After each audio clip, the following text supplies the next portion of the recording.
Paramashivoham Om Nithyananda Paramashivoham Om Nithyananda Paramashivoham Om Nithyananda Paramashivoham Om Nithyananda Paramashivoham Om Nithyananda Paramashivoham Om Nithyananda Paramashivoham Om Nithyananda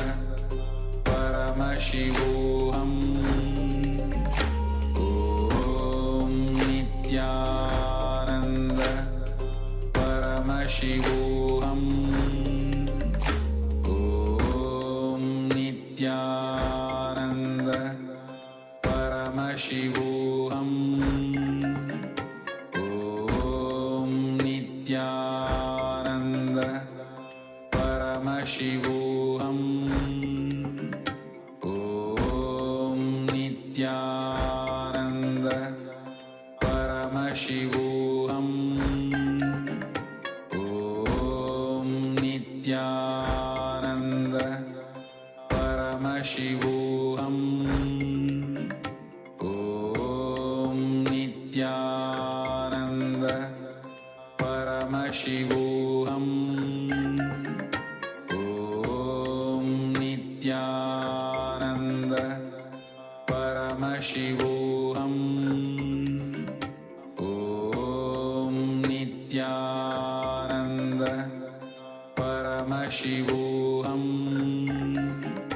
Om Nithyananda Paramashivoham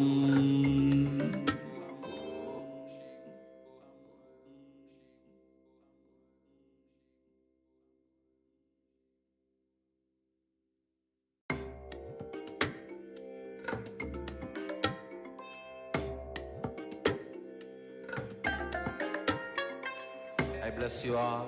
Let you all open all your three eyes and manifest the powers of Mahasadashiva. Om Nithyananda Paramashivoham Om Nithyananda Paramashivoham Om Nithyananda Paramashivoham Om Nithyananda Paramashivoham Om Nithyananda Paramashivoham Om Nithyananda Paramashivoham Om Nithyananda Paramashivoham Om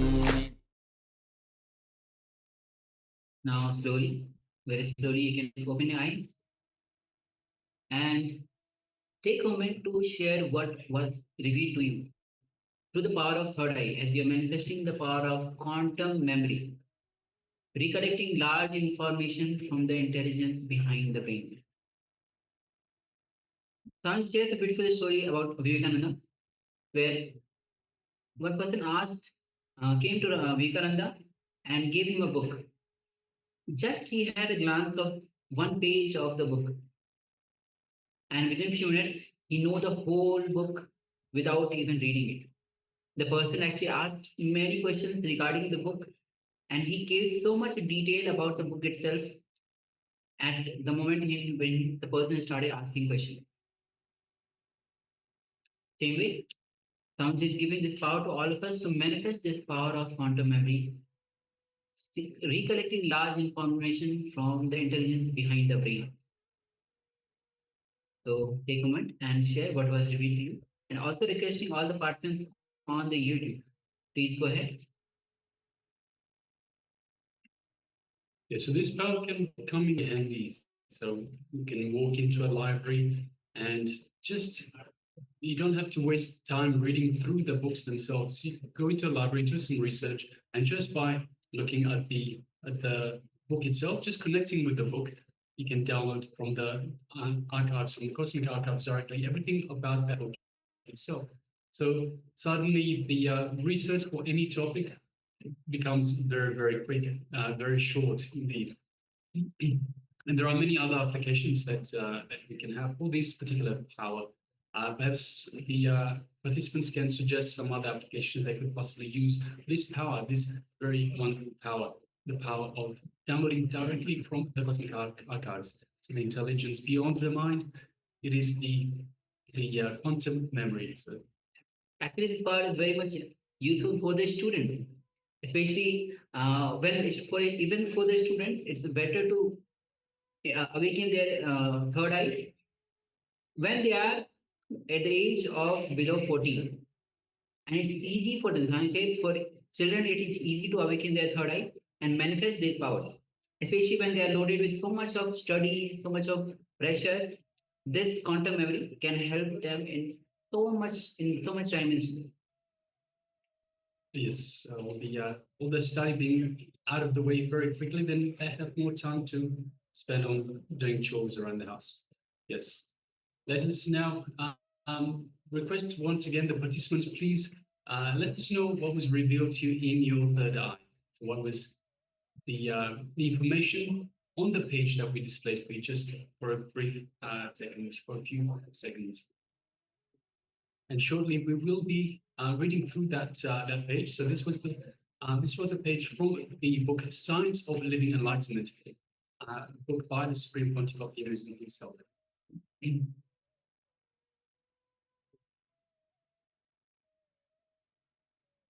So just take a moment and share. And of course, as I requested just moments earlier, let us know any other applications that you can have. So we have come up with a couple of applications. So for students and of course for just doing research, I guess doing research, we're always students. For our entire life, we will continuously learn more and more.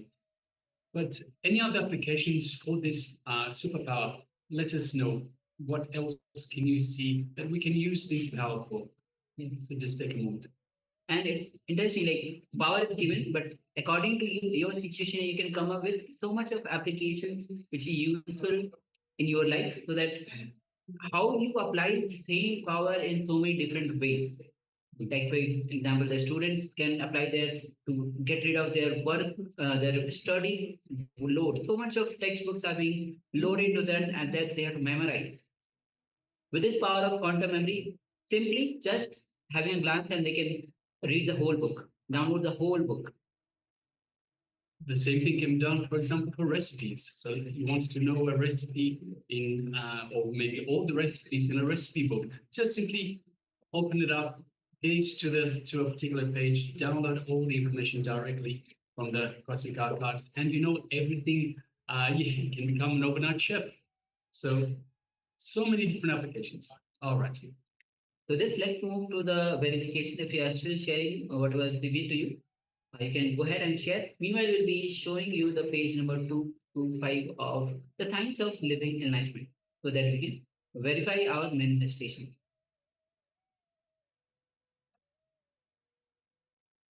Yes, so this is page number 225 of the Science of Living Enlightenment.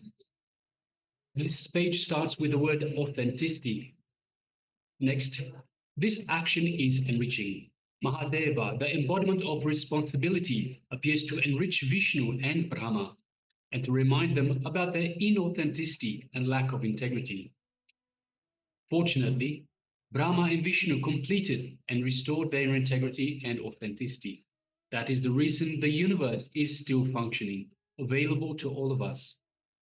I tell you, Whenever there is a lack of integrity and lack of authenticity among human beings, Mahadeva, due to his ultimate feeling of responsibility, appears in the space of time, form, and name to remind people and bring them back to integrity and authenticity.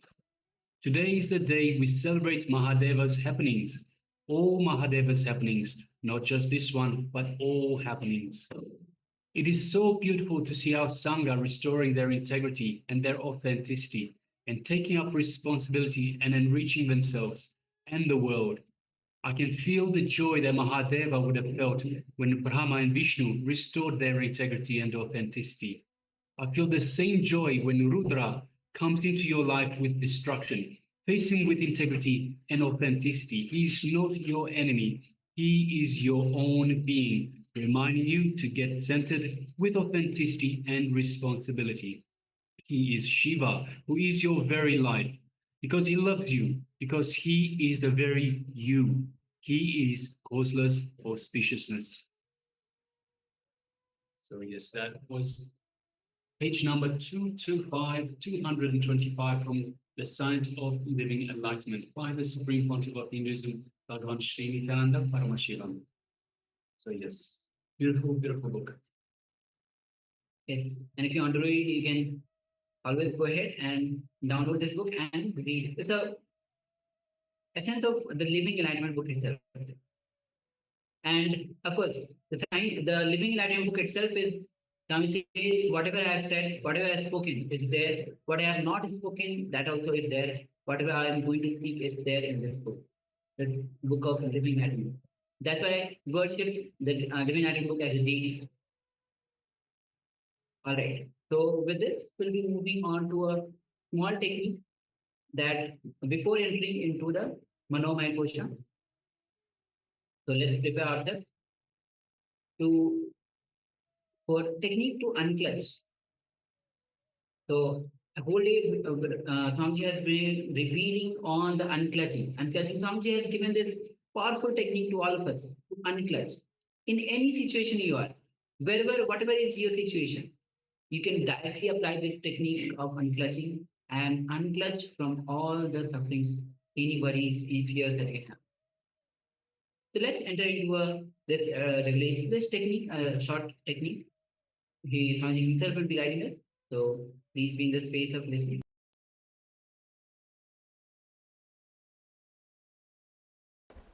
9 minutes, just sit unclutched. No meditation, no mantra, no concentration, just unclutch.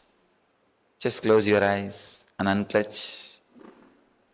Let's use this fresh morning energy to unclutch. No sleeping, no mantra, just close your eyes, tie the ribbon.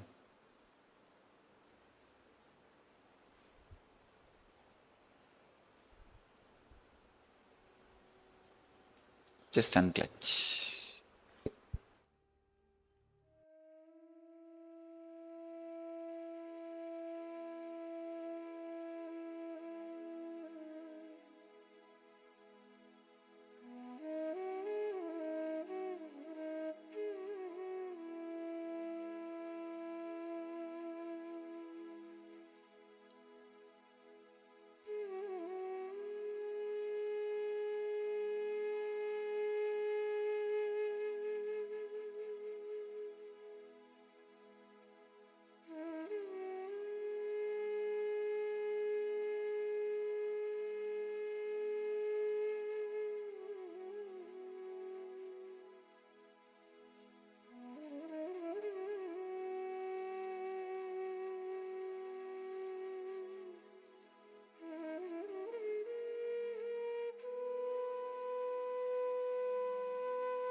Today is the best day. Sadashiva appears for Brahma and Vishnu early morning in the form of light shaft. Means the consciousness which is beyond time and space enters into time and space. Sadashiva declares, let me become many to celebrate myself. So morning we celebrate he becoming many. You can see every deity, every god, we go on light the lamp. So each, the Sadashiva himself becomes many. So whole campus we went round. It was such high energy. So again the many becomes one. Not only spiritually, even socially, this celebration forms a very important part of my life, because this is the only celebration I enjoyed from my birth, at least in this body.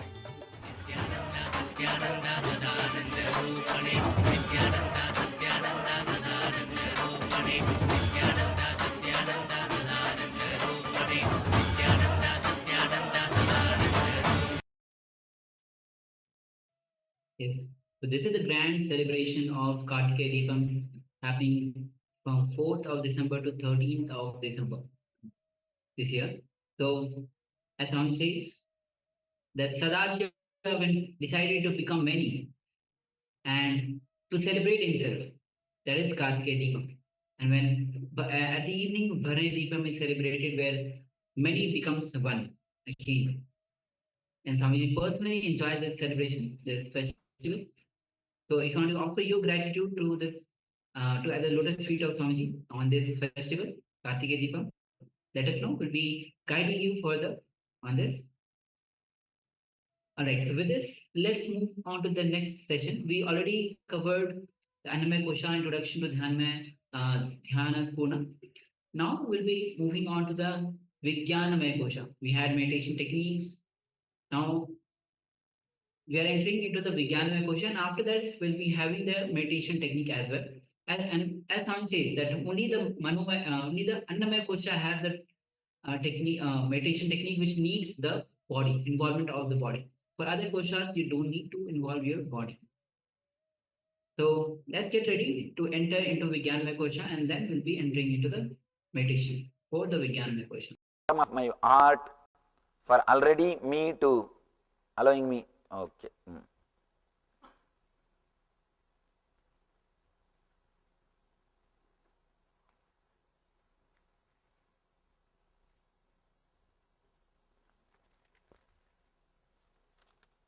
Oh God. What is the difference between thinker and thoughts? Thinker actually doesn't exist. Thoughts sometimes exist. So,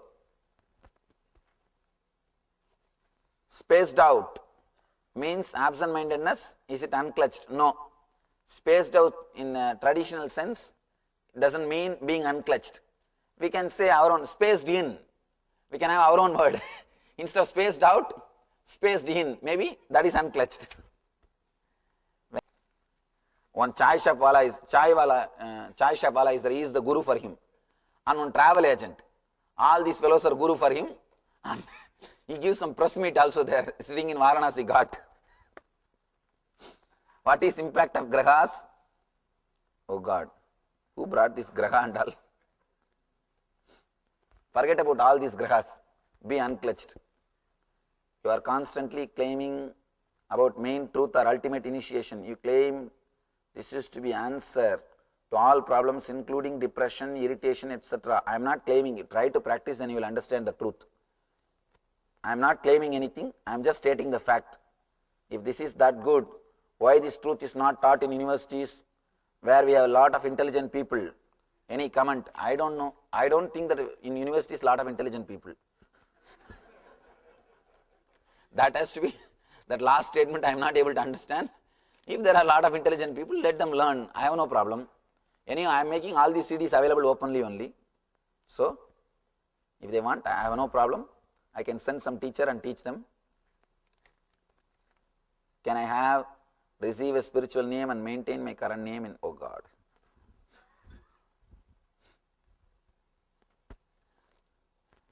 Time is also a shaft. Your concept about time is shaft. When you touch that zone, you are really entering into unclutched state. During meditation, when I was being unclutched, every moment I could not realize time. What do you think about this? I have nothing to think about it. You are really getting into meditation. Please elaborate the meaning of Sarvam Kalvidam Brahma. The same thing, when you are unclutched, when you unclutch yourself, you forget the identity which is you and which is Brahman. Now you have said it is not your words but your energy that we receive, that is important. You also said that when you gave Dhyanaspurana in India, you did not even need to speak, not Dhyanaspurana, Nithyanandam. You just sat in silence. In America, we play so much with words. It is hard for us to sit silent because you are trained to speak. That is a big problem. See these consultant fellows, they will not do anything except talking. I have all these consultant fellows in my ashram. No work goes on. When I come, they just give me presentation. And when I come again, next time again I will have one more presentation. I asked, what is going on? No, this is the way consultants work in America, Swamiji. In India, no project plan or no consultation. Simply things happen. Here only consultation goes on. No work happens. The most powerful parts of the last 2 days and the parts in which I was the most unclutched is when we sat in silence. It is so much harder to be unclutched when words are flying around the room. What to do? That is right. Actually, in silence, you can be completely unclutched. And when you are listening also, why do you feel disturbed? Your disturbance is one more shaft. Why don't you unclutch now also? You can do. When you can unclutch in the silence, you can unclutch when you are listening to me also. When somebody is talking also. After hearing about unclutching, being unconnected, the mind is rejecting all thoughts. I am feeling emptiness. No thoughts seem worthy giving any thought. Why am I scared to stay in this emptiness? Why am I scared? Emptiness always, even your fear or being scared is one more shaft. Forget about it. Disconnect from that. I am aware that I withhold or in some way resist being unclutched. This is again one more, creating one more shaft. So, who is this questioner? I am aware that I withhold or in some way resist being unclutched. Be very clear. Even that you are thinking that you are resisting unclutching is one more shaft. Forget about it. Understand it is one more shaft and don't create, that's all. I know my mind constantly tells me I am undeserving. Is there anything further to do other than having the awareness? Just the awareness is enough, nothing else is necessary. Please define word unclutched. And what is the nearest word in Sanskrit or traditional spiritual literature? Maybe Nirvikalpa.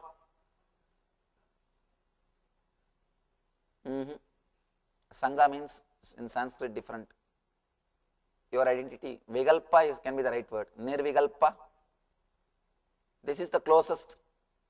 Because in Shiva Sutra I translated Nirvikalpa, that word only as unclutched. So, I have no mission, just to go around and unclutch people, that's all my mission is. And teach them that they are unclutched, that's all, nothing much.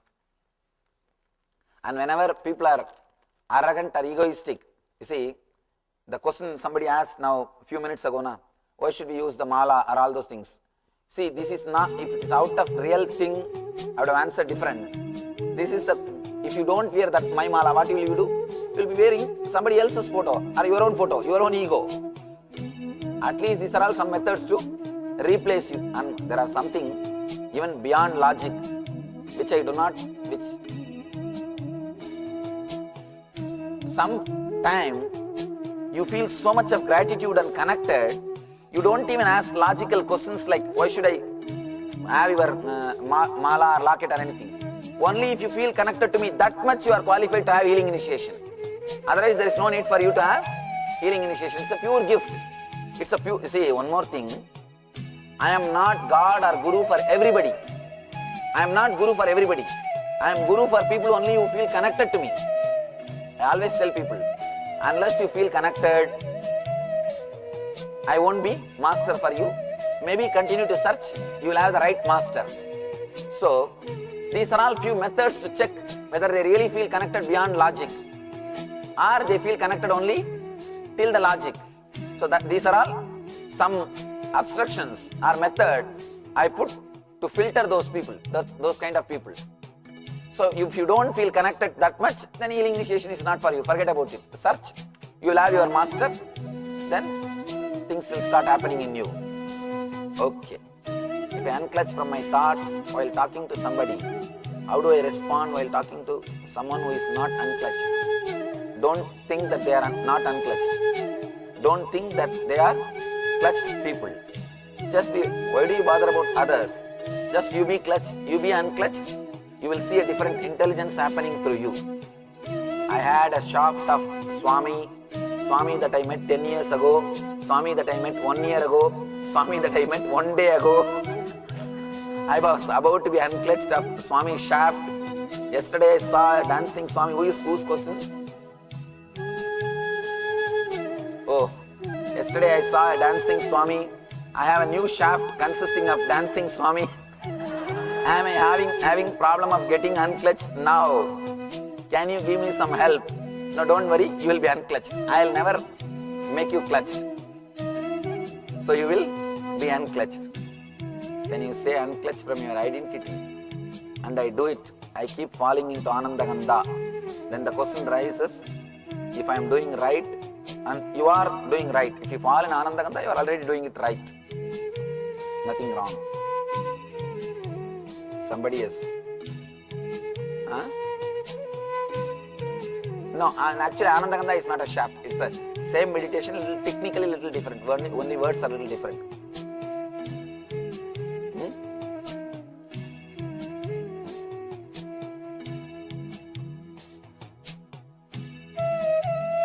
I can be unclutched or transformed in a second. I can be touched, moved and inspired. But I am failed to unclutch my wife at any cost. Can you help me? Yesterday itself I told you the answer. If I know the answer, why you think I have become Swami? You be unclutched, that's enough.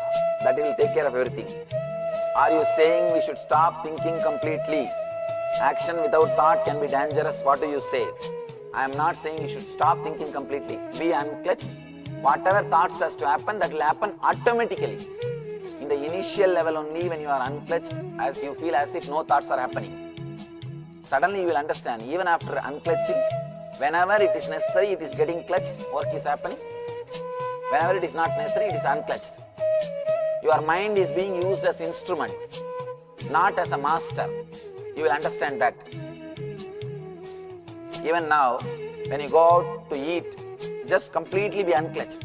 Stand up in an unclutched way, go there in an unclutched way, eat in an unclutched way, you will understand what I am saying. While penning down the thoughts, we realize that the speed of thoughts cannot be captured by a pen, however it reduces. Question. Understanding that we are unclutched is fine and easy to practice concept. A glimpse of enlightenment is possible. It may take different time for each individual to achieve complete enlightenment.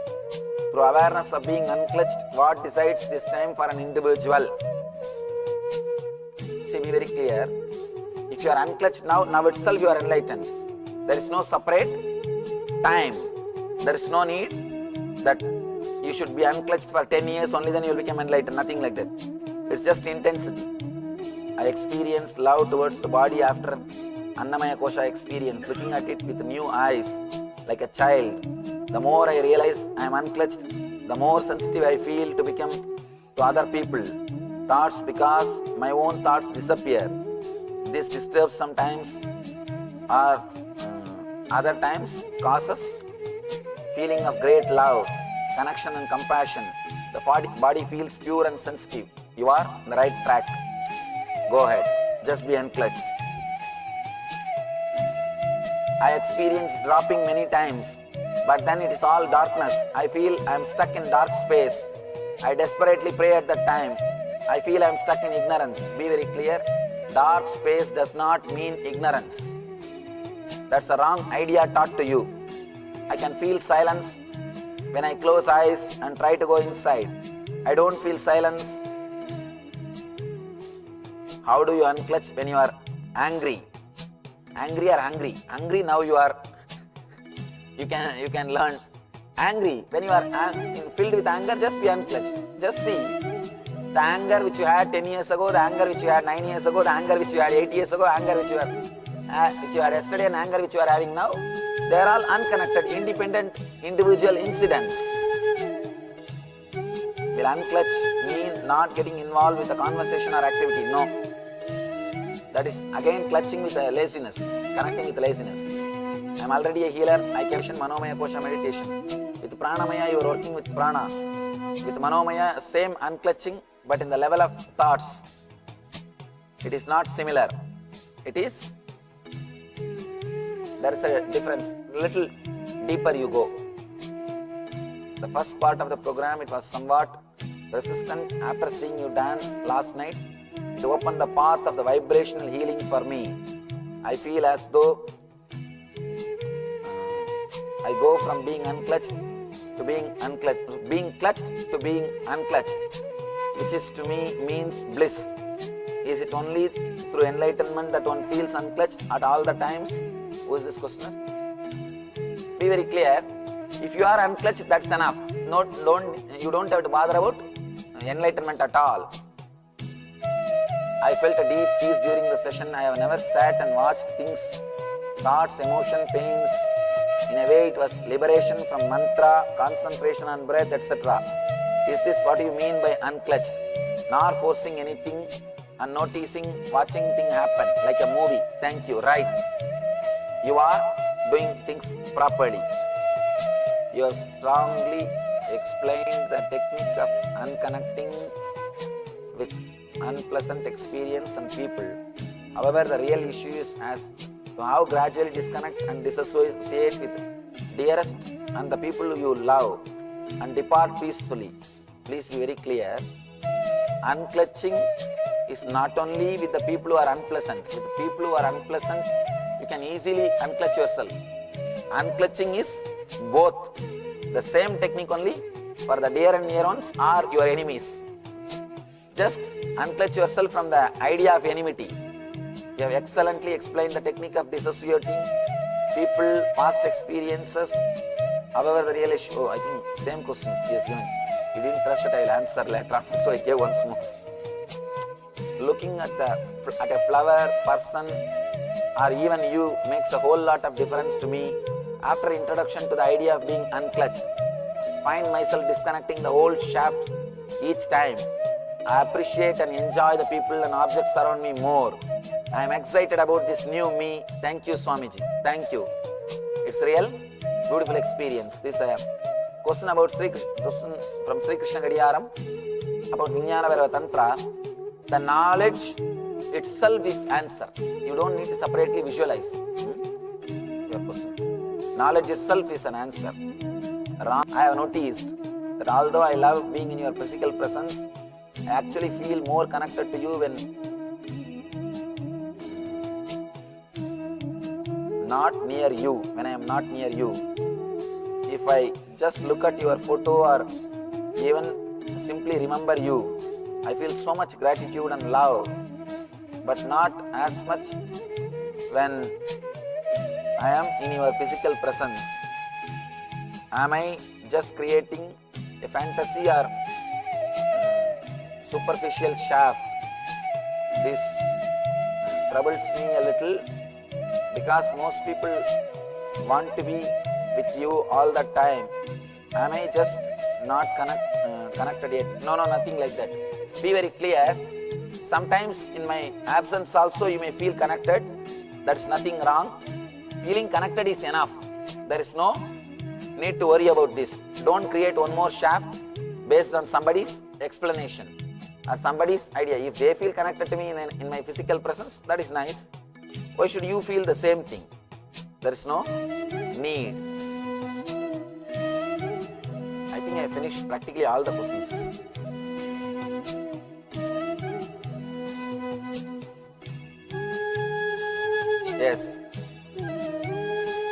Now let's go into the meditation of Vijnanamaya Kosha.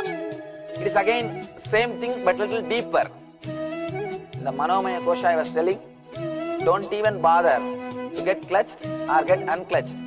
Now in the same way you will sit, but with the help of the master. Now I will also be helping you to churn your inner being. I will also be helping you to go inside to your inner space or to the space beyond the emotions. Please sit straight, close your eyes.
Be unclutched, even from the thought of being unclutched. Don't even remember you are supposed to be unclutched. Just be.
the best day. Sadashiva appears for Brahma and Vishnu early morning in the form of light shaft. Means the consciousness which is beyond time and space enters into time and space. Sadashiva declares, let me become many to celebrate myself. So morning we celebrate he becoming many. You can see every deity, every god, we go and light the lamp. So each, the Sadashiva himself becomes many. So whole campus we went round. It was such high energy. So again the many becomes one. Not only spiritually, even socially, this celebration forms a very important part of my life. Because this is the only celebration I enjoyed from my birth, at least in this body.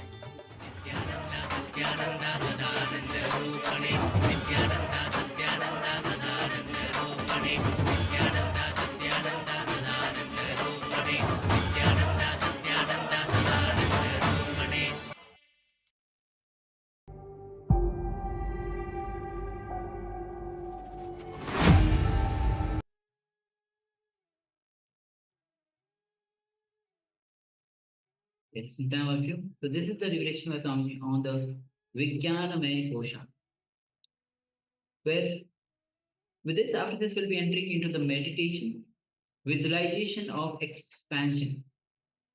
Now we are supposed to go beyond this visualization also. How to go beyond the visualization? Because anything you do will be under your visualization. It's like going beyond your imagination. How can we? We can. Anything which you can visualize is your Vijnanamaya Kosha, the boundary. For example, if you can visualize the room that you're in, it means that the room has become your boundary. If you can visualize the entire house or place in which you are, it means that place, that house, has become your boundary. If you can visualize the entire city that you live in, then the entire city has become your boundary. If you can visualize the entire country, the whole country has come inside your Vijnanamaya Kosha boundary. So it's all related to visualization, the level to which you can visualize. If you can visualize this whole planet, then the whole planet has come inside your boundary. If you can visualize the whole cosmos or the solar family comes into your visualization or Vijnanamaya Kosha. If you start expanding and visualize the whole cosmos, what will happen? At some point, your visualization has to break. It has to give way. As you're expanding your visualization, at some point it has to break and give a way. Sometimes it will give way only when you try to visualize this whole country. Other times it'll give way the moment you try to comprehend the entire planet. But at one point it has to give way. At some point your visualization cannot go any further. It will only go so far, whether it's this country, the city, whether it is the planet, the solar system, the galaxy, or the entire cosmos. At some point it will give way. It's just the way it works. You will see that your visualization will give way. At least for a few moments, you will relax without a visualization happening in your inner space. So let us see how it feels. If you have the urge, the very urge will stop the process. Visualize a city. When you visualize a city means whatever you know about that city, visualize and feel it inside your skin. Again, when you want to visualize a city, whatever you know about the city, visualize and feel it inside your skin. With the traffic moving inside your skin, The whole thing is happening inside what you think as your boundary. Just expand your visualization step by step. Suddenly, you will see that your visualization gives way to existence itself. Yes. So now let us start this visualization expansion meditation. So requesting all participants, please close your eyes. You can tie your eye bands if you wish. Make sure you sit in a very comfortable way, but do not lie down, do not sleep. Just sit in a relaxed, comfortable way. Also, there should not be anything tight gripping your body, so it doesn't distract, it doesn't take attention towards that part of the body. So sit in a nice, relaxed way. Don't lie down. You can have your eyes closed. You can tie your eye bands if you wish, but please do not lie down. Do not sleep. If you lie down, you will invariably go to sleep. And also, don't have anything tight gripping your body. Anything tight will distract you. Your mind will choose to go, hey, this is tight. Just feel your boundary of the Annamaya Kosha. So let us start now. Feel your boundary of the Annamaya Kosha, which is the physical layer, the physical body that we are aware of. We can see, we can touch. This is your Annamaya Kosha. So just feel the boundary of the Annamaya Kosha. Feel yourself completely inside your physical body, your skin.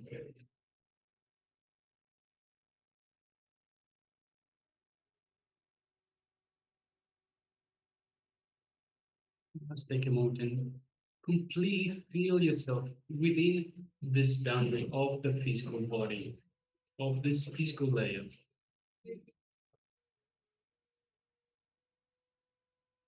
Feel yourself alive from head to toe. Go to your feet. Feel inside that you are alive.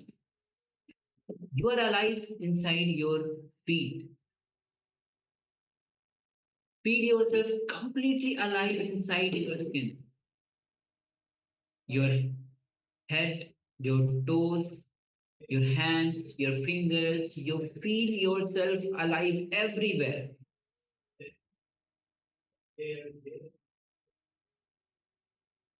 And then now expand to your pranic layer, about 10 feet around you. So the pranic layer, just feel it 10 feet around you.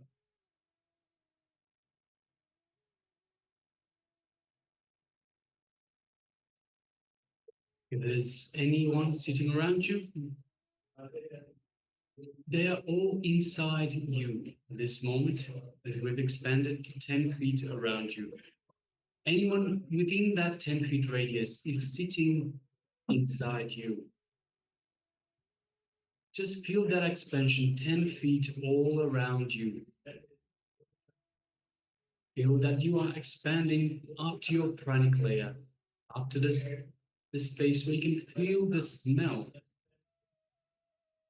Feel that anyone and anything that is within that 10 feet radius are all sitting inside you. Just take a moment and start feeling that you have expanded to your pranic layer, the space we can still feel the smell.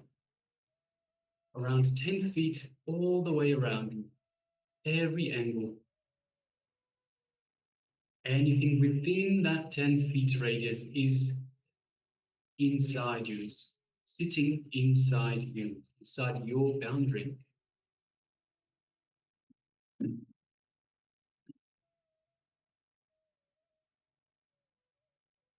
Now, just expand and fill the entire room where you are. So just fill every corner of the room. Feel that you are filling every corner of that room. So have a look around. Feel the entire room you are in. The whole room is now inside you. The entire room and everything that is in it is inside you. You are feeling, you have expanded and you fill the entire room that you are in.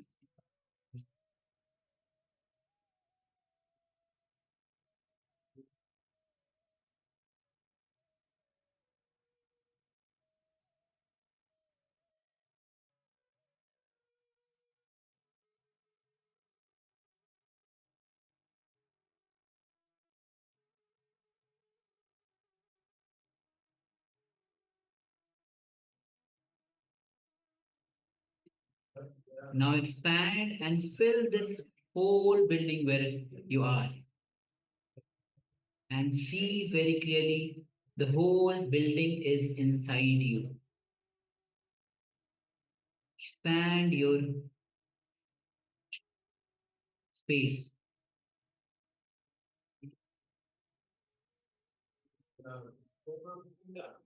Expand and feel the whole building inside your body.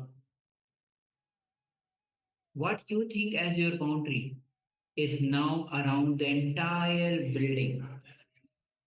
The entire building is alive within you. Entire building is alive in your skin. Whatever is happening in that building, you are experiencing it because it is happening inside you, inside your boundary, inside your skin.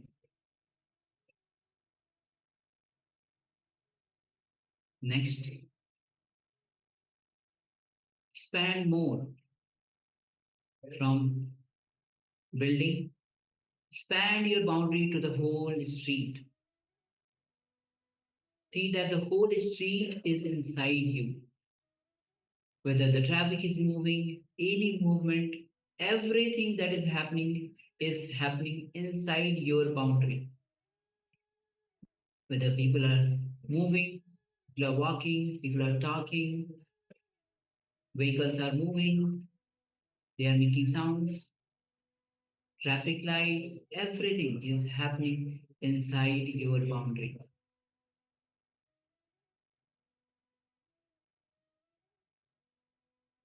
Feel every inch of the street, feel every corner of the street to be inside of you.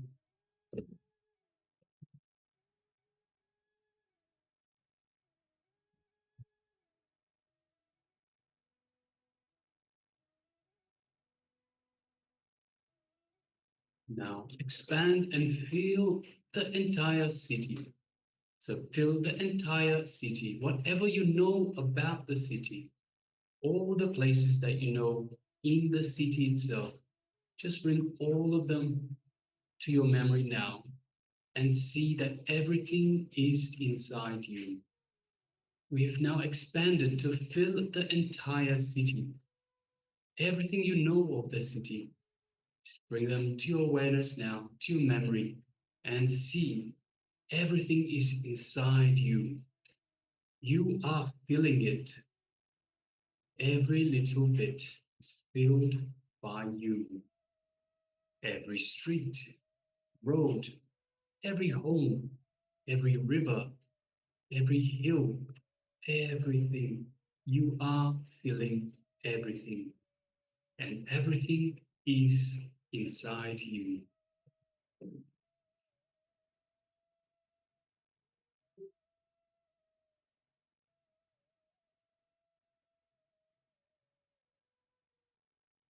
Now expand further and fill all the corners of the country where you are in.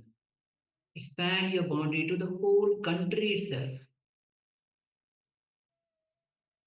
And all the people inside the country are happening. It's happening inside your boundary. Whether it is the vehicles, whether it is the various houses, people, any activity that is happening in the whole country itself is happening inside your boundary. Whatever you know about the country, bring it back to your visualization and see that you are filling all those spaces. Everything is inside you. All the four corners of the country is inside your boundary. Feel that everything is inside you. All the movements, everything is inside you. You are feeling everything.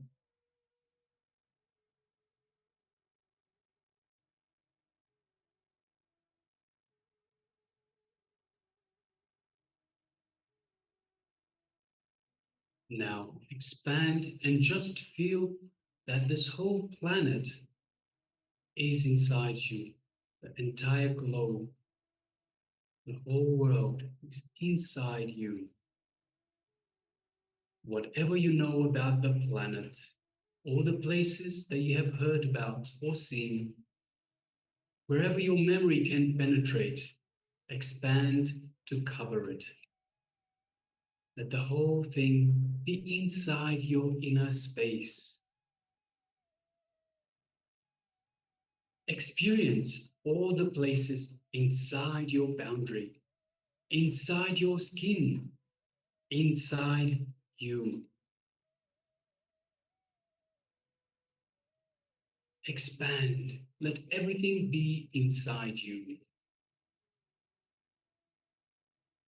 Feel the oceans, feel the mountains, rivers, cities, everything to be inside you.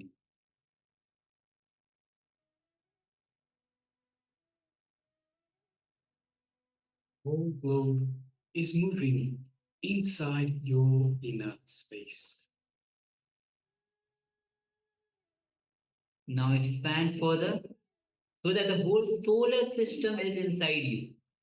There's the sun, the moon, the planet Earth, all the planets are moving inside you, inside your boundary. Expand to the whole solar system, the solar family itself, and feed everything moving inside your head. Everything let everything be inside your head. So that now see that you have expanded and the whole solar family is moving inside your head.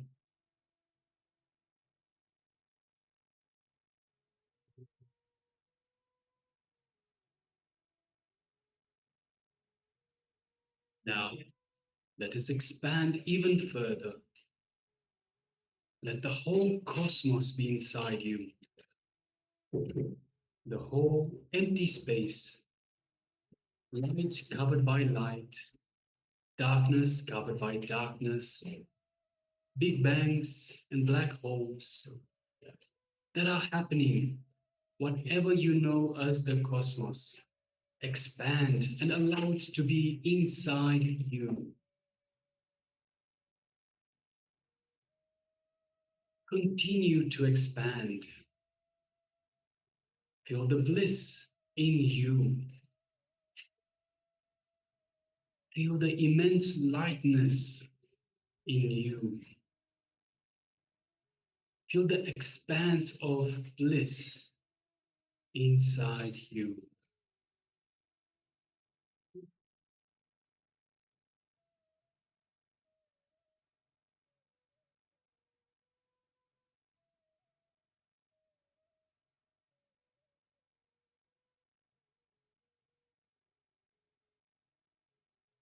Continue to expand. You will start moving towards experiencing the Anandamaya Kosha, the last kosha, the fifth body. It is at the level of Anandamaya Kosha that true yoga happens. When the union of body, union of mind and spirit takes place,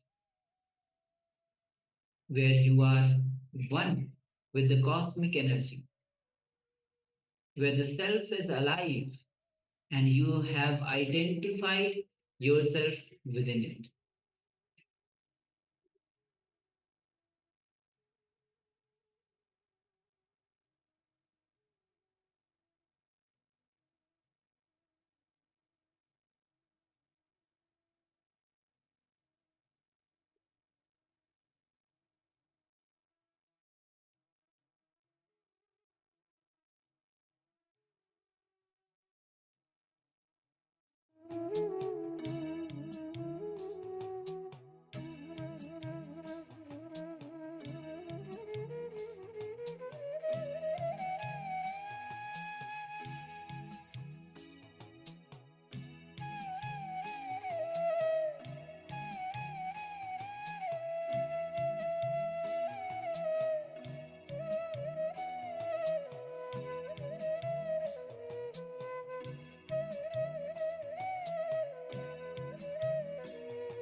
All right, you can relax now. So that is a wonderful meditation technique to expand our consciousness, expand our boundary into different layers, different koshas, all the way through to the Anamaya kosha, the last kosha, where we are one with the cosmos. We are one with the superconscious energy that is Paramashiva. So it is a beautiful visualization meditation for this very purpose. All right, next, let us move back to the next segment is, of course, the power manifestation. So let us move back to the power manifestation, where today we are looking at the power of quantum memory. So quantum memory, just earlier, in the earlier segment, we were looking at all the different applications, all the different ways that you can use this power. And of course, there are so many different applications. We were talking about students, for example. Students can just pick up the course book, and within minutes they can know everything about the course book itself. They can get tested just the way Vivekananda was manifesting and got tested a few minutes after just simply downloading the information from the cosmic archives. And he was able to answer every single question about anything at all to do with the book itself, any topic from the book, no matter how much detail was asked. So in the same way, students can very much use this power, this manifesting this power. Also, we looked at perhaps if you do some research, you go to a library where there are lots of books, and of course this cuts down the very research time just by simply downloading directly from the cosmos. Of course, also another application we mentioned was, of course, in the kitchen. You want to know how to make certain recipes. You can have a recipe book and just download all the information. You can become a chef just overnight. So yes, so many different applications. And of course, you can let us know yourself of any other applications that you think you can possibly use this power for. Now let us get ready to enter into this power manifestation. So once again, we will display, just for a few seconds, we will display a page from the book, The Science of Living Enlightenment by the Supreme Pontiff of Hinduism, a wonderful book. And just by gazing at it, not reading it, not engaging the mind, just by gazing at it, connecting to it, we will be able to download the information and say what the book is about, what the information that is being displayed on the page, what that is. So requesting everyone, let us get ready. So before we start, we request participants to please switch on your cameras. We have Ken Ian, we have Ma Le Tan, we have Ma Lizzie Wang, and Ma Shu Wei Ping. If you could please switch on your cameras and be available for this segment, for the power manifestation segment. And we also have Ma Kaylee Wang. Ma, your camera is turned on, but we cannot see you in the camera. And also Xin Wang. It's very dark. I think we can just make out that you're there, Aya, but it's very dark where you are. And also Ma Rita's son. Again, the camera is switched on, but we don't see you in the camera frame, Ma. So if you're there, do let us know. And please, of course, make yourself available for this power manifestation. Now let us sit comfortably with the head, neck, and spine in a straight line. Yes, Ma Lizzie Wang.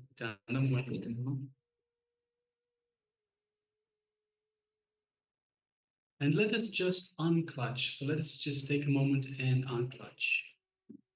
Unclutch from anything external, any worries, any anxiety, anything about the outside world. Let's not let it get in our way. This is our time with Paramashiva, our time with Swamiji, where we manifest the powers of the third eye. All those worries, all those anxieties, they'll still be there after the power manifestation. So let's just take a break. We can even put all of that onto Swamiji, any anxiety, any worries, frustrations, any of that. Just say, Swamiji, you take care of that for a little while. Let me do this power manifestation. And as you do so, you will feel so much lighter. All the responsibility, even if just momentarily, will be lifted off your shoulders, and it will feel like such a relief. Not only that, but you will come to the space of restful awareness. So let us unclutch from any of those, any worries, anxiety, fears, and just come to the space of restful awareness.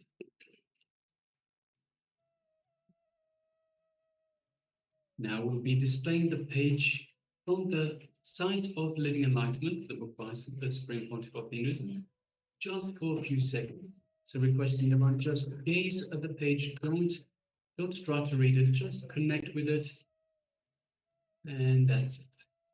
So now that you've got a feel for the page, for the information without reading it, you can go ahead and connect with Swamiji and ask Swamiji to give us the information that is behind that page.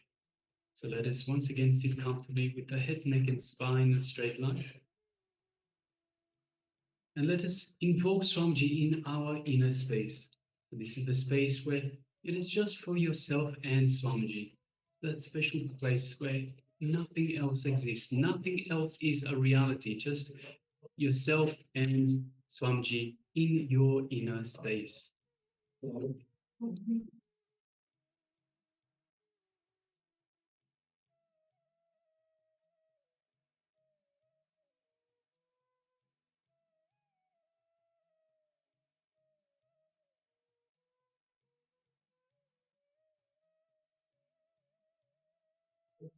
Yes, so visualize your favorite murti of Swamiji, the one that you feel most connected to in your inner space.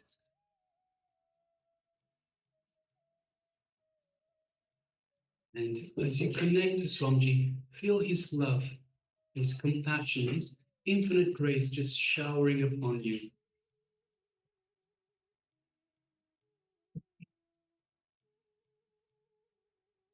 Just feel all of that in your inner space. It is just you and Swamiji in your inner space.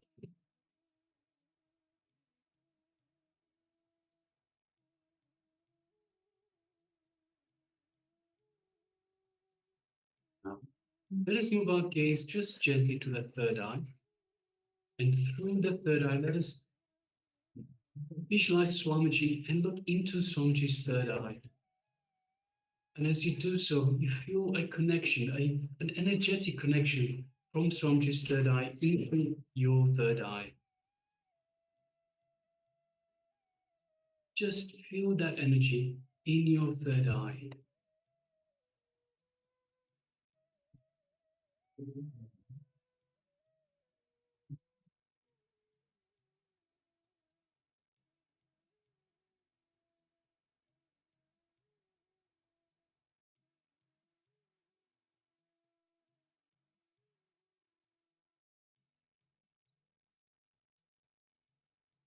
And from this space of oneness with Swamiji, let us put the page in our third eye, so the page that we connected to earlier, let us put it in our third eye. And ask Swamiji to download the information, tell us the information behind this page. What does the page hold? What is the information on this page? Let us start chanting Mahavakya. Om Nithyananda Paramashivoham. Om Nithyananda Paramashivoham.